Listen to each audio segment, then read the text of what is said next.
l'Action familiale est une association qui travaille en partenariat avec le gouvernement pour aider les familles dans la planification de la grandeur de famille qu'ils voudraient avoir, c'est-à-dire choisir le nombre d'enfants.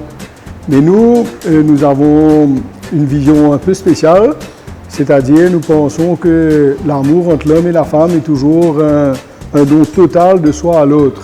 Et la seule méthode de planification de la famille qui nous permet de vivre cela, c'est les méthodes naturelles.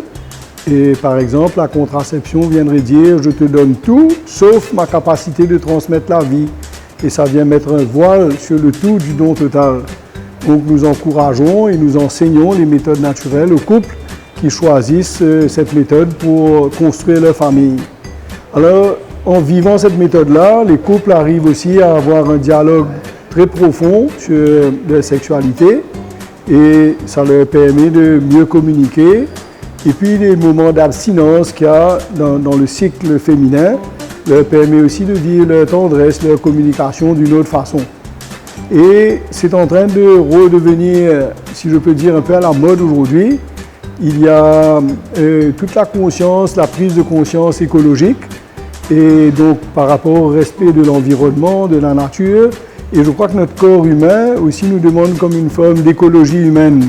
Respecter le corps, la nature que le Seigneur nous a donnée et les méthodes naturelles justement permettent de vivre une sexualité où on n'a pas besoin de prendre des pilules ou de servir de préservatif, mais il y a une maîtrise de soi et une connaissance de son corps qui permet de vivre l'amour en toute liberté.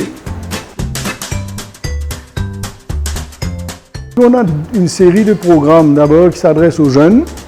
Donc nos éducatrices sont invitées dans les collèges, dans les écoles et parlent de l'amour, de l'affectivité et d'apprendre aux jeunes à respecter leur corps, à respecter les autres et à grandir avec une meilleure maîtrise d'eux-mêmes pour pouvoir aimer sainement.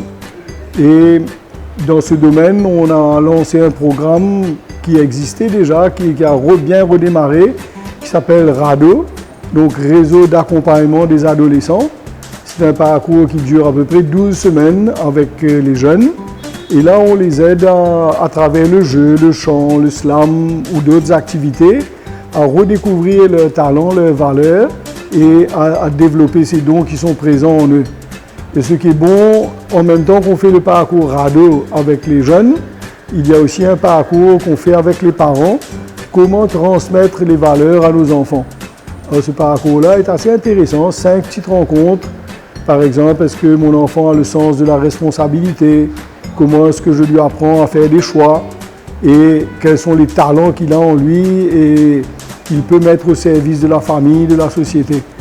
Donc voilà un petit peu les programmes que nous faisons. Et bien sûr, on a actuellement une présence dans le sud.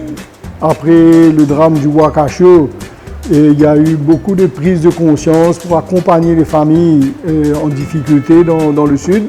Et l'Action familiale va être présente, va proposer un projet RADO, un accompagnement des couples et aussi d'autres sessions de formation. Donc nous sommes très contents de vivre tout ça.